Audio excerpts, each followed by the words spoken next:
বর্ণাঢ্য আয়োজনের মধ্য দিয়ে ভারত জুড়ে উদযাপন করা হচ্ছে ৭৯তম স্বাধীনতা দিবস। এ উপলক্ষে দিল্লির লালকেল্লায় আয়োজন করা হয়েছে বর্ণিল অনুষ্ঠানের। এ সময় জাতির উদ্দেশ্যে দেয়া ভাষণে ইসলামাবাদকে কঠোর হুঁশিয়ারি দিয়েছেন দেশটির প্রধানমন্ত্রী নরেন্দ্র মোদী। শুক্রবার লালকেল্লা থেকে দেয়া ভাষণে পাকিস্তানের সেনাপ্রধান জেনারেল আসিম মুনিরের মিসাইল হামলার হুমকিরও প্রতিক্রিয়া জানান ভারতের প্রধানমন্ত্রী। আমাদের দেশ বহু বছর ধরে সন্ত্রাস সহ্য করে এসেছে, অনেক দিন ধরে এই ব্ল্যাকমেইল চলছে। এবার আর মেনে নেওয়া হবে না। যদি এর পরও শত্রুরা অপরাধ জারি রাখে তাহলে এবার আমাদের সেনারাই ঠিক করবে। সন্ত্রাস চালালে কড়া জবাব দেওয়া হবে।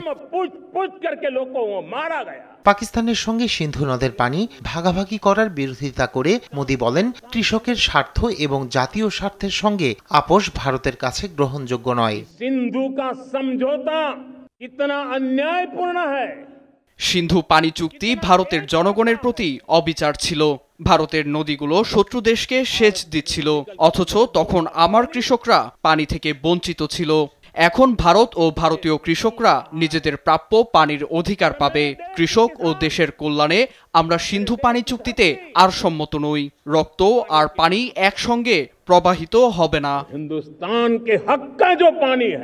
এ সময় মার্কিন প্রেসিডেন্ট ডোনাল্ড ট্রাম্পের শুল্ক হুমকির জবাব দিয়ে মেড ইন ইন্ডিয়ার বিশাল প্রচারণা চালান তিনি। মেড ইন ইন্ডিয়া চিপস বাজার মে আ যায়েগি। স্বাধীনতা দিবসের অনুষ্ঠান উপলক্ষে কড়া নিরাপত্তার চাদরে মুড়িয়ে ফেলা হয় রাজধানী নয়াদিল্লি। জারি করা হয় সতর্কতা, জোরদার করা হয়েছে গোয়েন্দা নজরদারি এবং শহর জুড়ে মোতায়েন করা হয়েছে ১৪,০০০-এরও বেশি নিরাপত্তা ও ট্রাফিক পুলিশ।